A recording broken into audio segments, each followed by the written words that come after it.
ഈ തിരുവനന്തപുരം കോർപ്പറേഷൻ പരിധിയിൽ കൗൺസിലർ ഈ തിരുമല അനിലിൻ്റെയൊക്കെ മരണം ഒരു വലിയ രീതിയിൽ തിരിച്ചടിയാവുമോ സുജയ ബി.ജെ.പിക്ക്? പെരിങ്ങമല സഹകരണ സംഘത്തിൽ നിന്നല്ലേ 43 ലക്ഷം രൂപ, 2 ആത്മഹത്യ, 3 3 സഹകരണ ബാങ്കുകളിലെ തകർച്ച, അതൊരു വിഷയമാണ്. ഇന്നിപ്പോ എം എസ് കുമാറിനെ കാണാൻ വേണ്ടി ഇന്നിപ്പോ രാജീവ് ചന്ദ്രശേഖർ നേരിട്ട് പോയി. ഇന്ന് രാജീവ് ചന്ദ്രശേഖർ നമ്മുടെ അടുത്ത് പറഞ്ഞു എല്ലാ വീട്ടിലും പോകുന്നുണ്ട്. നമ്മുടെ ദൃശ്യങ്ങളിൽ ആ എം എസ് കുമാറിന്റെ വീട്ടിൽ പോയതിനു ശേഷം ജില്ലാ കമ്മിറ്റിയിലേ പോയിട്ടുള്ളൂ. അനുനയ നീക്കമൊക്കെ പൊളിയോ? എന്താണ് അവസ്ഥ അവിടെ? ഈ തിരുമല അനിലിന്റെ മരണമൊക്കെ വലിയ ചർച്ചയാവോ കോർപ്പറേഷനിൽ? എല്ലാ വിഷയങ്ങളും ചർച്ചയാകണമല്ലോ. അത് മാത്രമല്ല, അല്ല മറ്റിടങ്ങളിലും ചർച്ചയാകണമല്ലോ. പ്രത്യേകിച്ച് നമ്മൾ വാമനപുരത്തല്ലേ മണ്ണ് മാഫിയയുടെ വാർത്ത നമ്മളിപ്പോൾ 2 ദിവസമായിട്ട് കൊടുത്തിരിക്കുന്നത്. അവിടെ ഏരിയ കമ്മിറ്റി അംഗം മണ്ണ് മാഫിയയിൽ നിന്ന് 2 ലക്ഷം രൂപ വാങ്ങിയ വിഷയമുണ്ട്. അപ്പോൾ അതിൽ ഏരിയ കമ്മിറ്റി അംഗം പഞ്ചായത്ത് പ്രസിഡന്റ് നേരിട്ട് 2 ലക്ഷം രൂപ എത്തിക്കണം മണ്ണ് നീക്കം ചെയ്യണമെങ്കിൽ. ഞാനിത് പറഞ്ഞോട്ടെ, വായ്പ പോലെ അല്ലല്ലോ. 2 ലക്ഷം രൂപ തന്നില്ലെങ്കിൽ മണ്ണെടുക്കാൻ അയാൾ വായ്പ എടുത്തിട്ടുണ്ട്. അത് ഓക്കെ, കരുവന്നൂർ ശരി. അപ്പോൾ കരുവന്നൂരിനെ കുറിച്ച് അങ്ങനെയെങ്കിലും ഒന്ന് മൊഴിഞ്ഞല്ലോ. ശരി, അങ്ങനെങ്കിലും ഒന്ന് മൊഴിഞ്ഞല്ലോ. കണ്ടില്ല.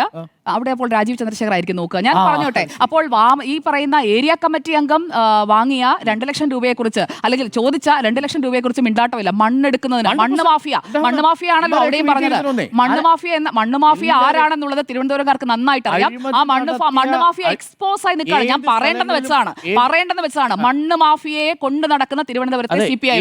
മറുപടി പറയട്ടെ. ഏത് സ്ഥലങ്ങളിലും പക്ഷേ തിരുമല അനിലിന്റെ മരണത്തിന് ഉത്തരവാദി ആരാ? എം എസ് കുമാർ പുറത്തുവിടാൻ പോകുന്ന സംസ്ഥാന നേതാക്കളുടെ പട്ടികയിലുള്ളവരെ കുറിച്ച് ആർക്കാ പേടി? ഈ 43 ലക്ഷം രൂപ ഒരു BJPയുടെ ജില്ലാ സെക്രട്ടറി തന്നെ ബാങ്കിലേക്ക് തിരിച്ചടയ്ക്കണമെന്ന് നോട്ടീസ് വരുന്ന സാഹചര്യം എന്താ? സുരേഷ് ഗോപിയുടെ പദയാത്ര ഇല്ലാത്തത്? സുരേഷ് വിശദീകരിച്ചിട്ടുണ്ട്. എന്താണ് ആ നോട്ടീസ്? തെറ്റാണോ? ആ നോട്ടീസ് ശരിയല്ലേ?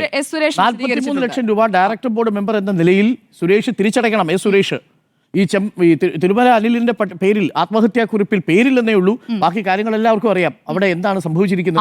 ആദ്യം പാർട്ടി കാരണം എന്നൊക്കെ പറഞ്ഞുകൊണ്ടിരുന്നാണല്ലോ. എന്നിട്ട് അതിനകത്ത് BJP എന്നുള്ളൊരു പേരെ പിന്നെ എന്തുകൊണ്ടാണ് തിരുമല അനിൽ ആത്മഹത്യ ചെയ്തത്? എന്തിനാ? അല്ല, BJP കാരണം അല്ലല്ല, BJP കാരണമെന്നില്ല. സാമ്പത്തിക ബാധ്യതയാണ്.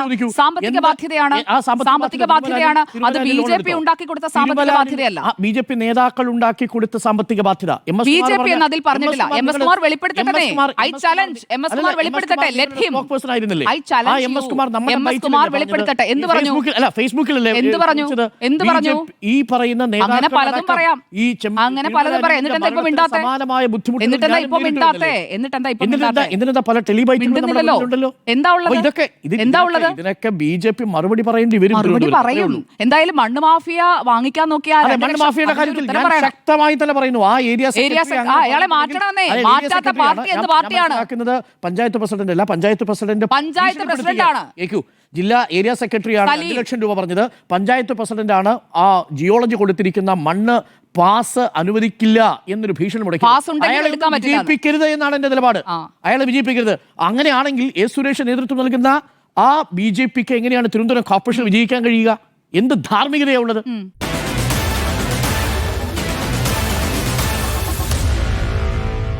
Meet the editors.